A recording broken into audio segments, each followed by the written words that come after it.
conversation from last time, ayah number 18 of Surah Luqman, the advice a father is giving to his son. The first part of that advice, for the most part, I spoke to you about وَلَا تُسَعِّرْ خَدَّكَ لِلنَّاسِ, don't turn your cheek away from people, meaning don't turn your face from people.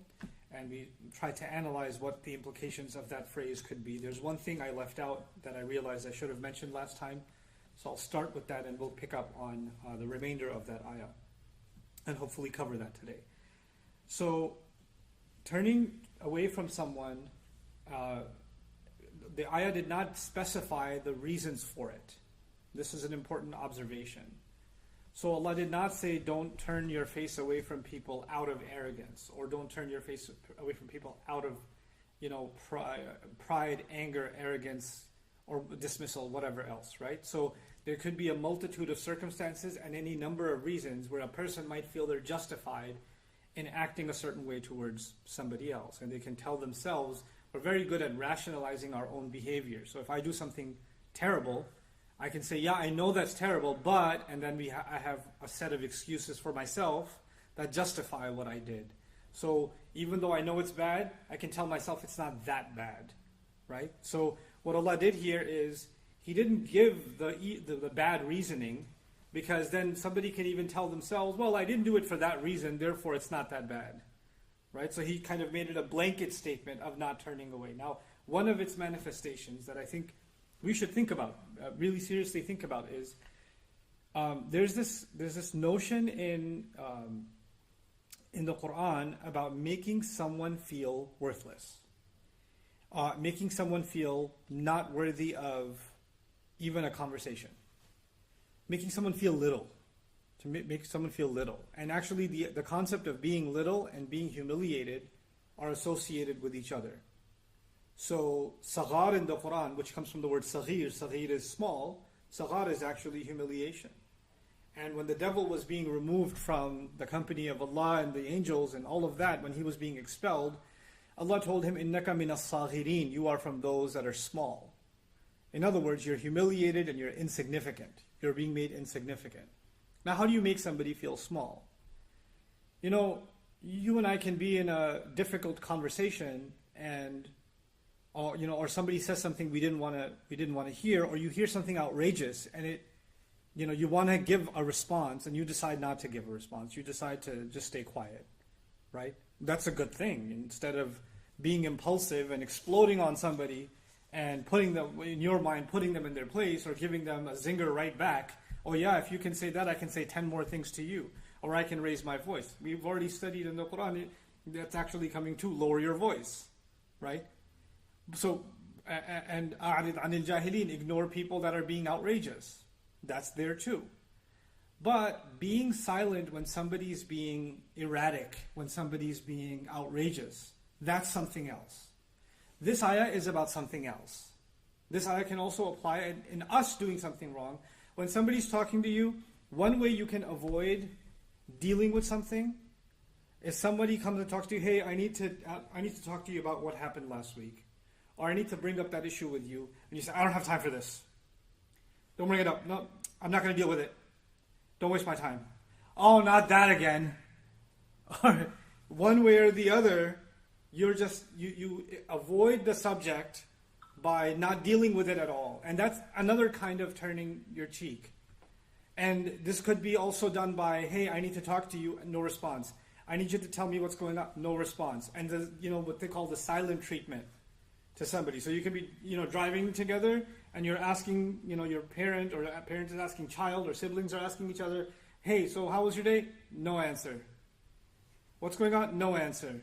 Complete silence.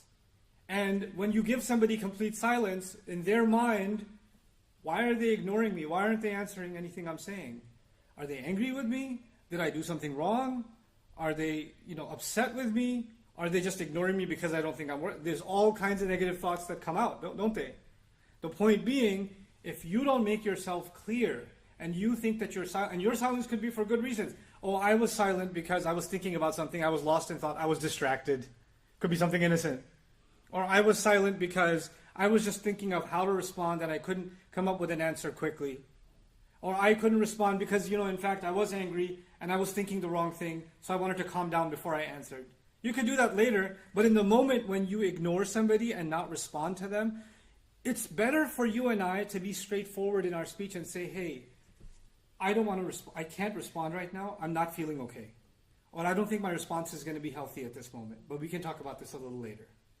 And if you have in family those kinds of situations, it's on me and on you when somebody says that to us to say, I understand, we'll talk about it later. Instead of, what do you mean you can't talk about it right now? The person's already overwhelmed, we poke at them some more until they explode. Let them be. Let them be. But if you and I start just ignoring a person completely, just not even saying that I need space, not even saying that I need to think about it, not even saying I'm a little bit upset right now, let me just calm down, or whatever. If you need to say something, just say it. Or if you say, I don't have a response at the moment, or I don't want to talk about this at the moment, that's okay. But at least you give a dignified response.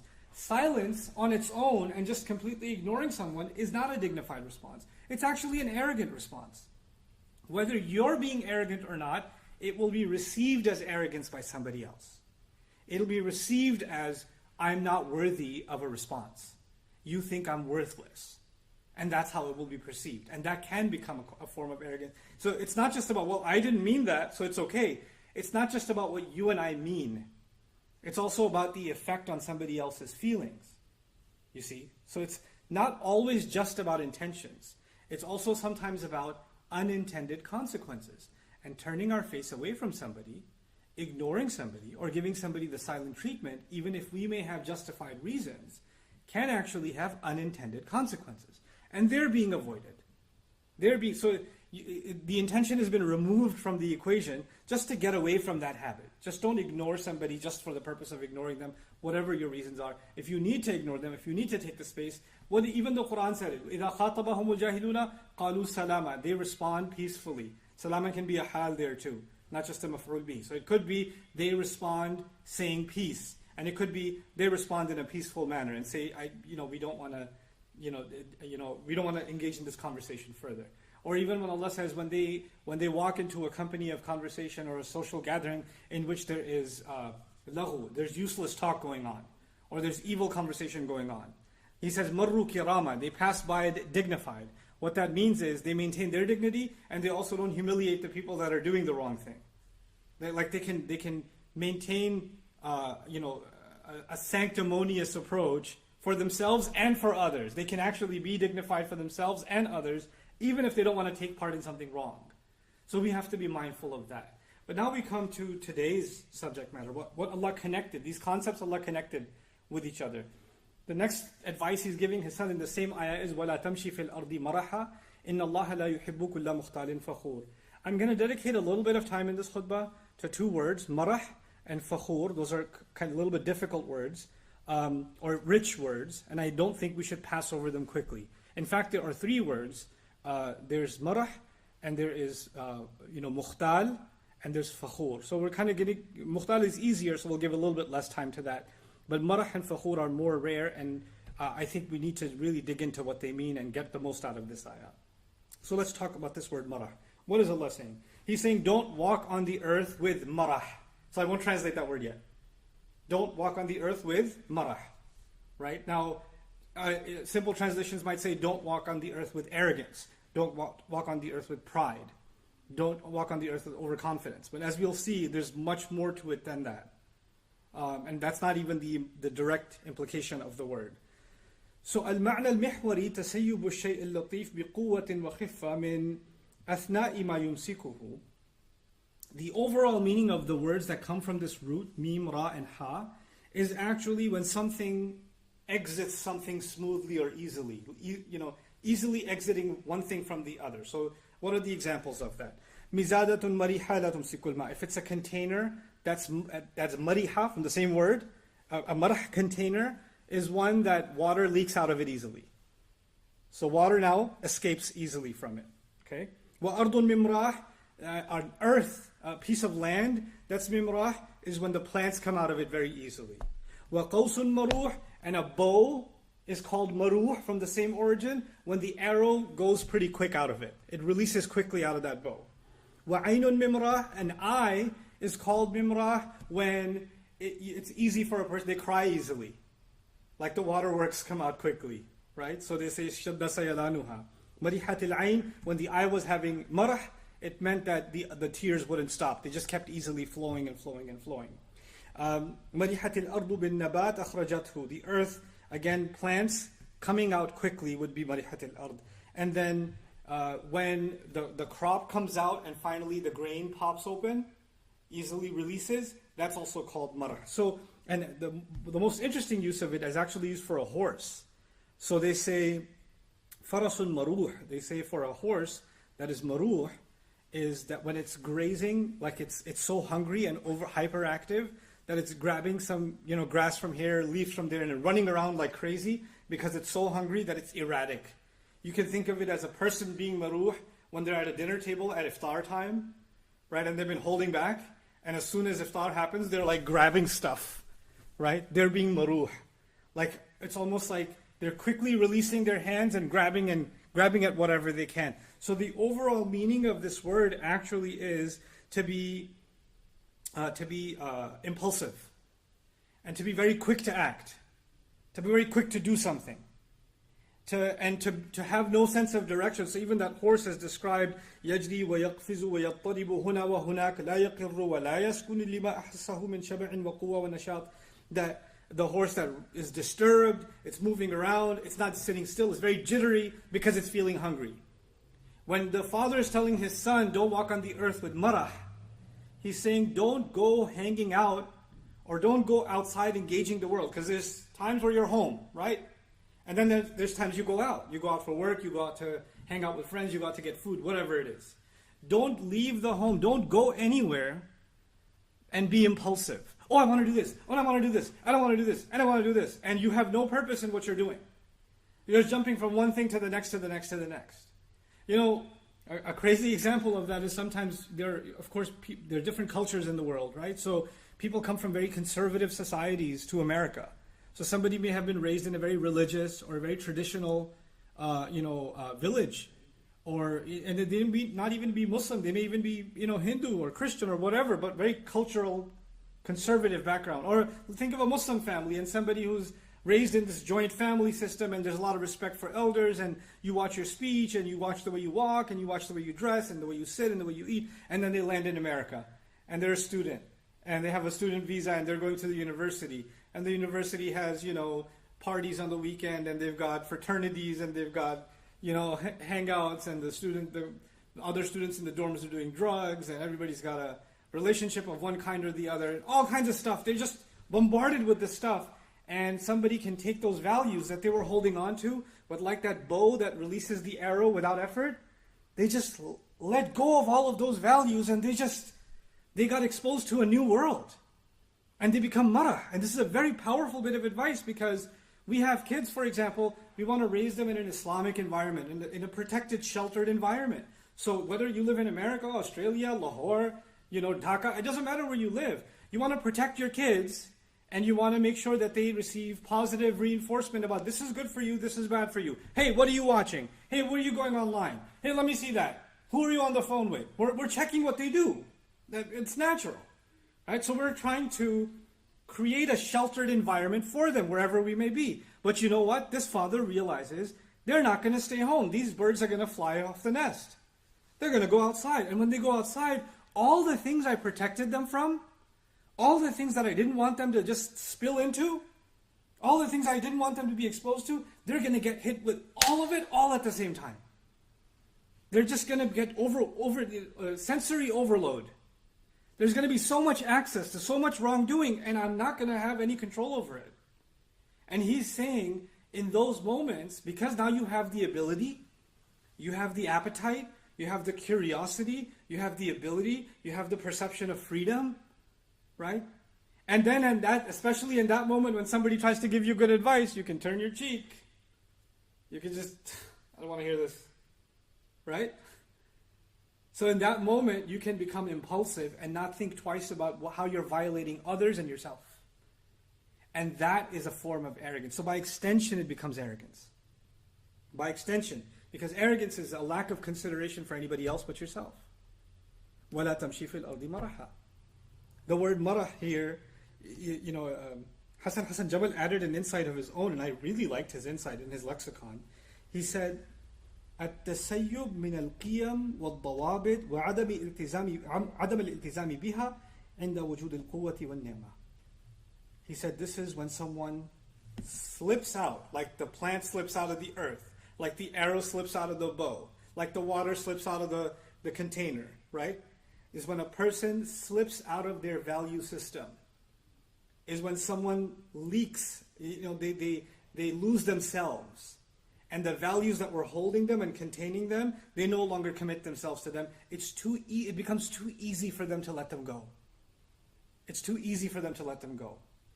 And when does it let them go? He says, عند وجود القوة والنعمة. The moment they find power and blessings. What he means by that is when you're independent and you can do it, who's going to stop me? That's power.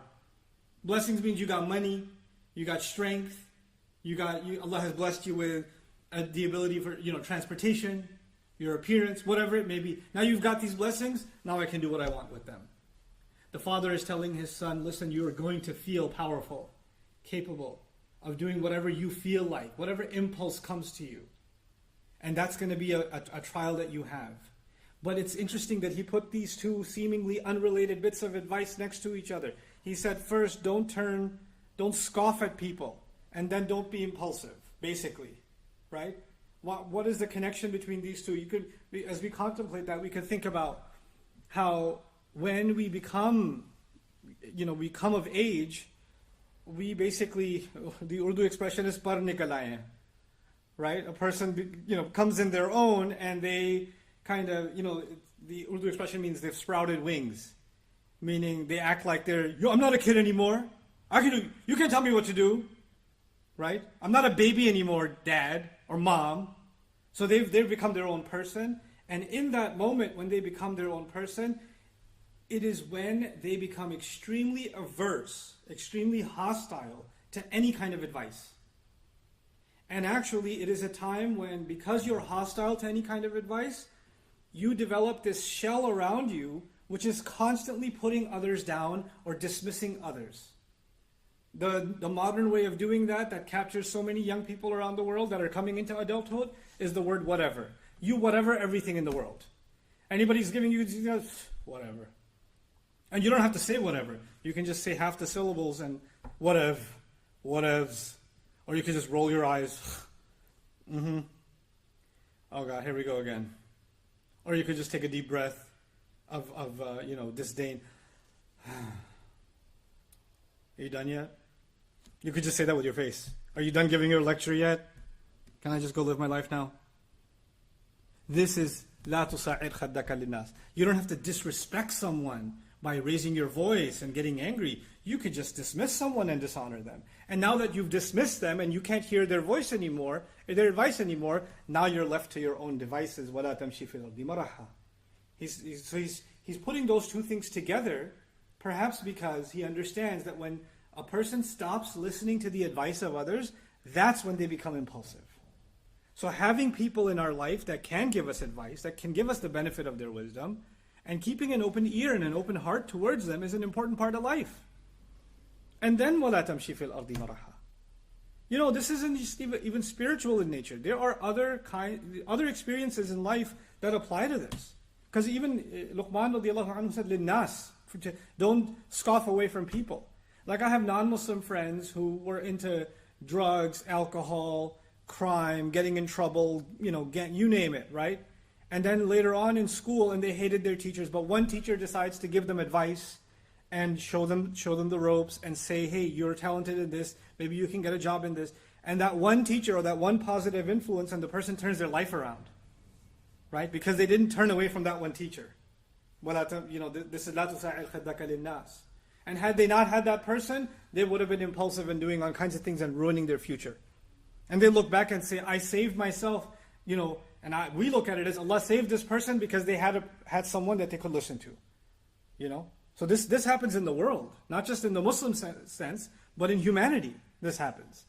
So these are the two bits of advice that he starts off the sayah with. لا تصعر خدك للناس ولا تمشي في الأرض مرحا. Fine. But beyond that, he says, إِنَّ اللَّهَ لَا يُحِبُّ كُلَّ مُخْتَالٍ فَخُورٍ. He says, certainly Allah does not love anyone who is mukhtal and fakhur. This is the next two words. By the way, one last comment about probably in the next week we'll do mukhtal and fakhur together because I've taken enough time already. But one last comment about these two words, about the first two words. Well, the first two phrases were turning your face and also being marah, right? Notice in the first of them, Allah mentioned people. لا تصعر خدك للناس. So people are mentioned. And in the second one, it's not about people, it's all about you. Is وَلَا تَمْشِي فِي الْأَرْضِ مَرَحًا? There's no mention of people. Don't walk on the earth with marah, in a state of marah, and there's no mention of people. What's the benefit of knowing that? Allah is telling us a person is at the devil's disposal when they have cut themselves off from good people. The devil's whisper comes from this direction, that direction, that direction, and when there's no good people around you, then you are susceptible to this whisper, then that whisper, then that whisper. So the first thing is, don't isolate yourself from good people by dismissing them. That's the first step. And if you are doing that, then you are handing yourself over to the world of evil and negative thoughts that are inside you that can pull you in any direction whenever, especially when you go in the outside world. The strangers that you're going to meet, the people that are going to be in the marketplace, the people that are going to be in the university, on campus, the people that you're going to meet at school, the people that are going to be working with you, those are not necessarily people who care about your well-being. They don't care about your well-being. They care about themselves. But many of them will represent invitations to do something wrong. Right? So those people will have some allure to them, and you'll be drawn towards them, but they don't mean well for you.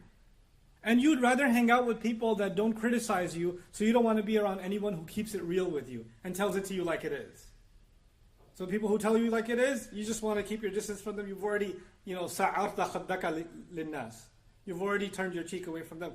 Now you become وَلَا تَمْشِي فِي الْأَرْضِ مَرَحًا. Then that second bit of advice comes. So it's actually, doesn't matter what a social butterfly you are. It doesn't matter how many online friends you have and how many people know you and how popular you are, or you can make friends anywhere you go. Those kinds of people that are super outgoing and have friends everywhere, watch out, because sometimes their worst connections are the people closest to them. The people closest to them are the ones they dismiss the most, ignore the most. They're so nice outside, so horrible inside. And that's actually, that's a kind of fake life. That's a kind of fake set of connections. And that's actually what's going to be commented on in that last comment where Allah says, إِنَّ اللَّهَ لَا يُحِبُّ كُلَّ مُخْتَالٍ فَخُورٍ. So we'll wrap up that discussion, inshallah ta'ala, in next khutbah, because I certainly didn't want to rush through these phrases and these ayat, because I think they're of value, and it's something that we should really think about for ourselves and the young people that are listening. I don't want myself or you to hear these words and say, man, I can think of somebody that this applies to 100%. Man, is he talking about, and then you're sharing it with your cousin saying, look, here's a khutbah about Bushra, our cousin. Or, look, I think this is about you. Somebody sends and you can use khutbahs for insults with each other. This is about you, I think. You should really listen to it. This is the height of the problem.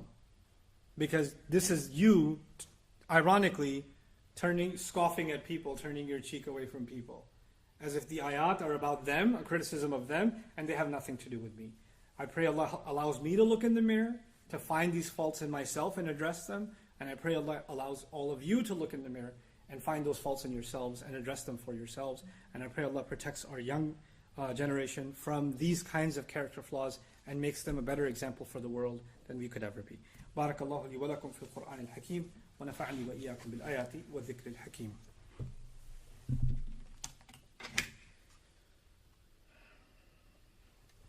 الحمد لله وكفى والصلاة والسلام على عباده الذين اصطفى خصوصا على أفضلهم وخاتم النبيين محمد الأمين وعلى آله وصحبه أجمعين.